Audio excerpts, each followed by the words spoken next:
আল্লাহর কাছে যেতে হবে।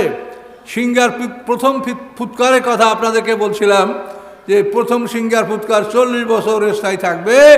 এই সিংহার ফুৎকারে বিক্ষিপ্ত দেহগুলি একত্রিত করা হবে, সলিড দেহগুলি ভেঙে চুরমার করে এই দেহ থেকে ফরেন বডি বের করে দেওয়া হবে।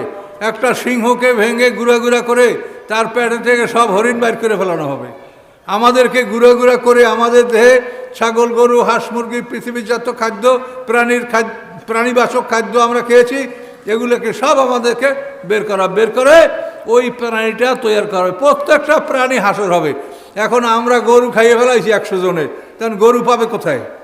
এই জন্য আমাদেরকে ভাঙ্গিয়া গুঁড়া করিয়া আমাদের থেকে গরু বাইর করে ফেলাবে। বাইর করিয়া ওই গরুটা ছোট বাচ্চা যেরকম মায়ের পেট থেকে জন্মগ্রহণ করছে ওই রকম ওই গরু বাচ্চাটা তৈরি করবে। কি বুঝতে পারছেন? প্রত্যেকটা প্রাণীকে এভাবে আল্লাহ তাআলা হাসরের ময়দানে তুলবেন। খুব ভয়ঙ্কর ব্যাপার। এই যে কোরআনের কথা অত্যন্ত ভয়ঙ্কর, ভয় করতে হবে এই কোরআনের কথাকে আপনার। এভাবে প্রথম সিংহার ফুৎকার শেষ হয়ে যাবে। এই সিংহার ফুৎকারে মরবে কারা, মরবে না কারা?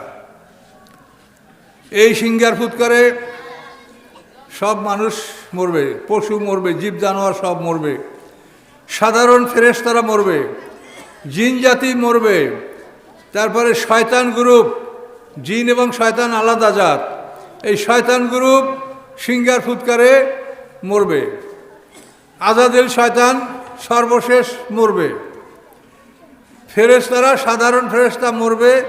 প্রধান 4 ফেরেশতা জিবরাইল, মিকাইল, আজরাইল, ইসরাফিল, এই 4 জন সিংহার ফুৎকারে মরবে না।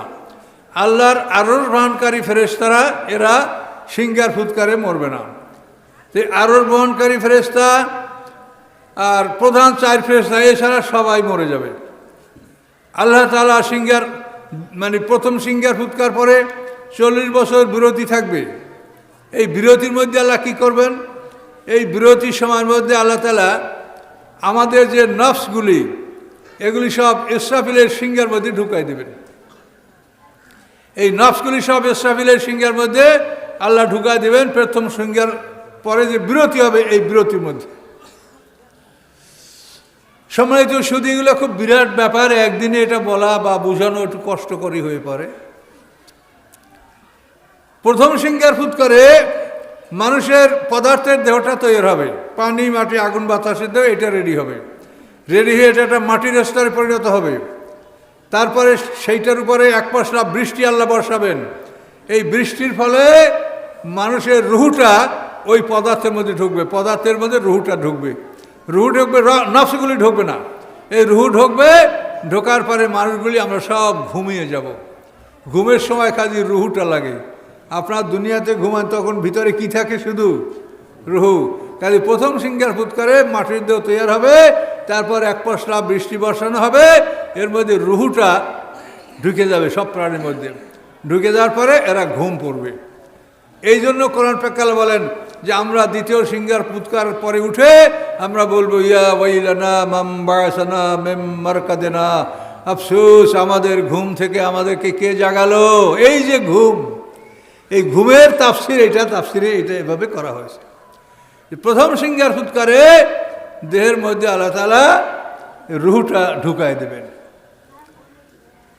এরপরে বিরতি 40 বছরের মধ্যে আল্লাহ তাআলা আমাদের নফসগুলি যেখানে আছে ইল্লিন এবং সিজ্জিনে সংরক্ষিত, এগুলি ইসরাফিলের সিংহার মধ্যে ঢুকায় রাখবেন।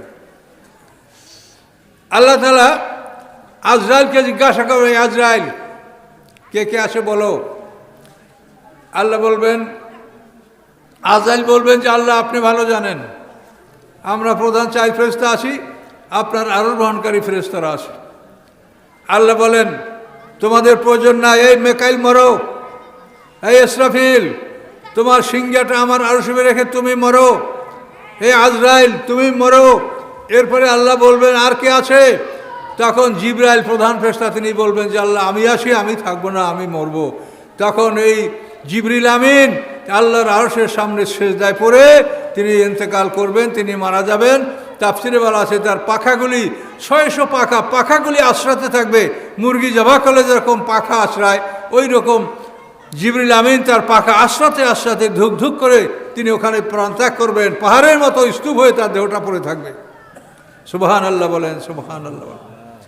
এভাবে সব ফেরেশতা মরে যাবে, আর আল্লাহর হুকুমে তার আরশ বহনকারী ফেরেশতা সব মরে যাবে। মরে যাওয়ার পরে আল্লাহ ছাড়া আর কিচ্ছু নাই। আল্লাহ বলবেন কুল্লু মান আলাইহা ফান, এই পৃথিবীতে যা কিছু আছে সব ধ্বংস হয়ে গেল।